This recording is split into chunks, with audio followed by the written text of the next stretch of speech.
Пациентите повеќе нема да мора да одат на специјалист за да им одобри дел од лековите кои што ги пијат да ги земат на државен трошок или поточно да потврди дека им се потребни. Фондот за здравствено осигурување го улесни начинот на кој ќе се препишуваат 23 типа на лекови, генерики или 85 заштитни имиња. Тие за пациентите ќе станат полесно достапни од 8 јули годинава, од кога рецепт за нив ќе добиваат од матичен лекар. Со оваа информација ги започнуваме денешните урбани вести. Добро дојдовте во нив.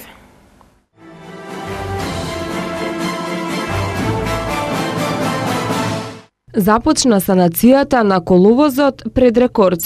Јавното предпријатие Комунална хигиена чистеше диви депонии во населбата Топаана. Креативни работилници за ракотворби во организација на општина Газибаба и организацијата на жени на Газибаба. Уште една енергетско ефикасна фасада во центар. Се реконструира железничката станица.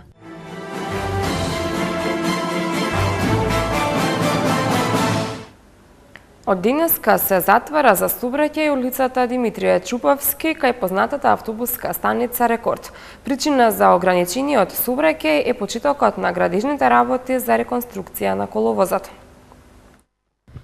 Градот Скопје денеска ги започна градежните работи за реконструкција на крајната сообраќајна лента на улицата Димитрije Чуповски пред автобуското стојалиште наспроти Рекорд.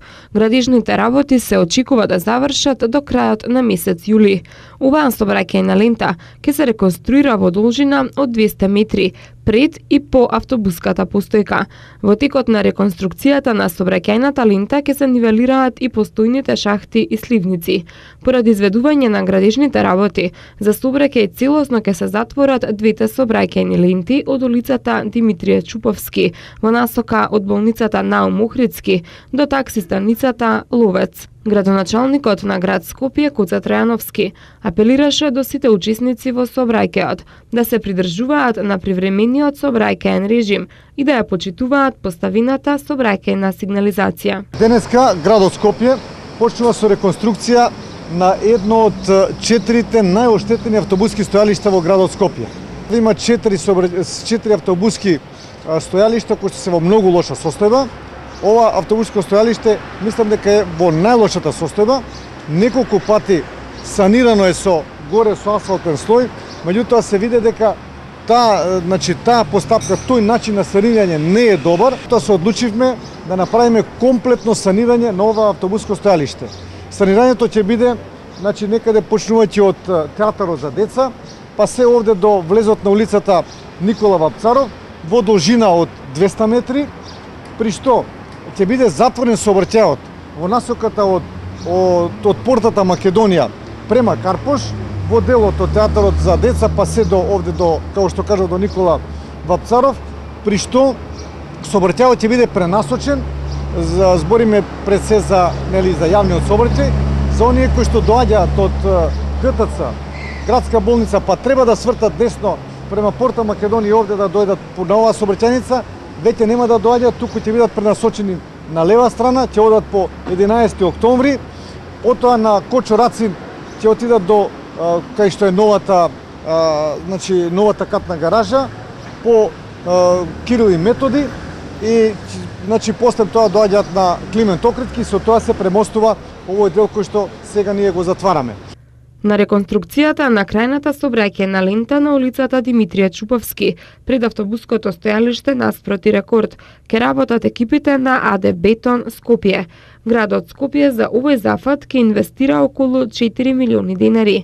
Акцијата за обновување на оштетениот коловоз пред автобуските стојалишта започна минатата година на автобуското стојалиште наспроти објектот на Ману.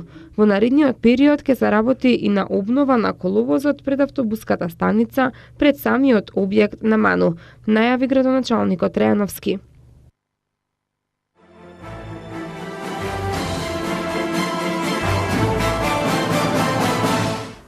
Јавното предпријатие Комунална хигиена Скопје крајот на минатиот месец јуни го искористи за спроведување на неколку акции за расчистување на диви депонии. Исчистени беа 25 метри кубни отпад во населбата Топаана, а се изврши и миење на 3 микролокации. Екипите на јавното претпријатие Комунална хигиена Скопје изминатиот период спроведува неколку акции за рачистување на диви депонии. Извршено беше чистење на микродиви депонии и рачно миење на 3 локации во населбата Топаана. Во рамките на акцијата беа исчистени 25 кубни метри отпад, при што беа ангажирани 20 работници од секторот јавна комунална хигиена, додека од механизацијата се користеа 2 специјални комунални возила Пјаджо, 1 утоварувач, 2 кипера и 1 цистерна. Исто така и екопатролата на јавното претпријатие Комунална хигиена во сработка со комуналните редари на градот Скопје вршеше дежурства на терен, при што беа реализирани повеќе едукативни разговори за правилен третман на комуналниот отпад со оние граѓани што беа забележени како директно го прекршуваат законот за јавна чистота. Како резултат на заедничките напори на јавното претпријатие Комунална хигиена и градот Скопје, како и поддршката од страна на граѓаните кои имаа големо разбирање за заложбите на јавното претпријатие, наведените локации 3 дена по акцијата се чисти и појавата на диви депонии е избегната во целост. Јавното претпријатие Комунална хигиена тука не запира. Во следниот период ќе се чисти и во останатите делови од градот и секаде каде што постојат микролокации на диви депонии.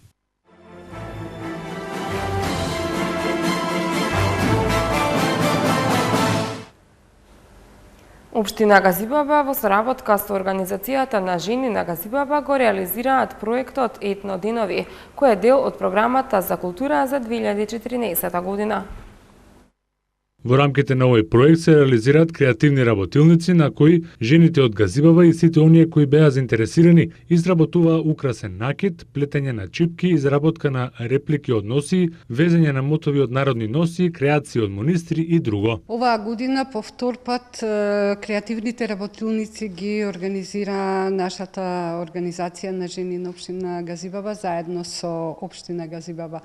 Овие работилници ги работевме овој месец цел јуни, значи одржавме околу 10 на работилници и на тие работилници изработувавме накид од монистра, имаше жени што сакаат да плетат, имаше некои плетени работи, некои шија, меѓутоа сето тоа беше во склоп на работилниците и сите тие креативни раце, креативни жени ги идеите ги преточија во производи што може да се продаваат. Ова се работилници што ќе бидат како пред сајмот што ќе го одржиме Етноденови на Газибаба. Сајмот ќе биде од продажен и изложбен карактер, ќе бидат присутни многу ракотворци од градот и од цела република. Тоа ќе биде на 19 јули на плоштадот во Автокоманда и тоа ќе биде од 10 часот до 19 часот. Нашата работилница обстојува веќе 2 и повеќе години во склоп на Мобилно Скопје, Сдружение на телесни инвалиди. Имавме среќа и лани и оваа година да бидеме поканети на овој проект, да соработуваме со жените од Газибаба и да научиме што они работат, да видат они ние што работиме.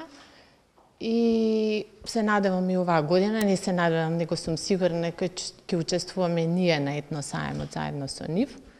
Иначе, нашата работилница изработува претежно креации од монистра, обетки, ланчиња, алки, прстенчиња и све нешто што може да се изработи од монистра.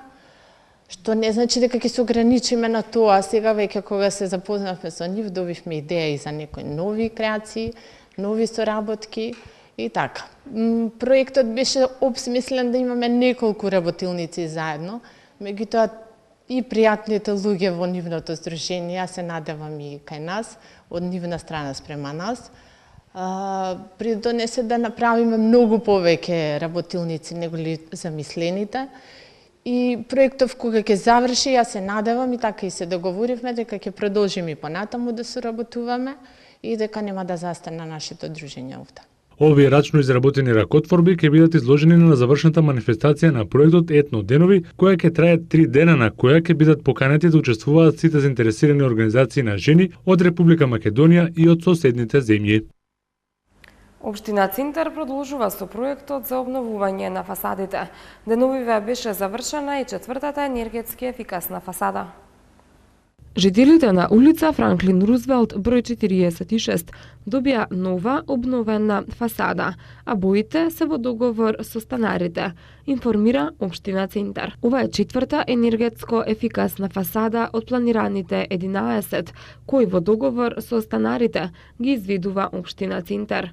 Во зградата каде што деновиве беше реконструирана фасадата, живеат архитекти и дизајнери, кои што заедно со другите станари го одлучуваа новиот лик на својата зграда, велат од Центар. Ставена е изолација од 5 см, со што сметките за електрична енергија се очекува да бидат поевтини за 1/3, завршуваат оттаму. Започна реконструкцијата на железничката станица во Скопје.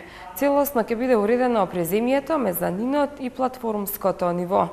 Покрај другото ќе бидат реновирани постоечките скали од мезанинот до платформата, а ќе се обнови и влезот на станицата. Со реконструкцијата, железничката станица ќе добие нови лифтови и осветлување, а покрај другото и тоалети кои ќе бидат приспособени за лица со хендикеп. Исто така ќе се реновираат и пероните, кои ќе бидат подкринати за 20 см нагоре, а ќе имаат и нова подлога од плочки. Железничката станица ќе добие нов електричен систем.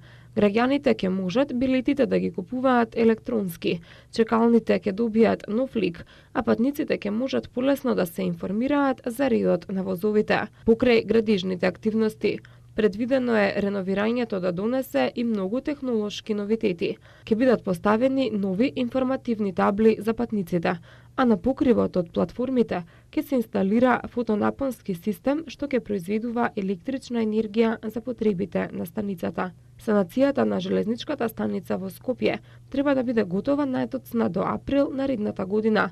За проектот се издвоени 2,5 милиони евра, 85% од средствата обезбедени преку европските ИПА фондови, а останатата сума доаѓа од државниот буџет.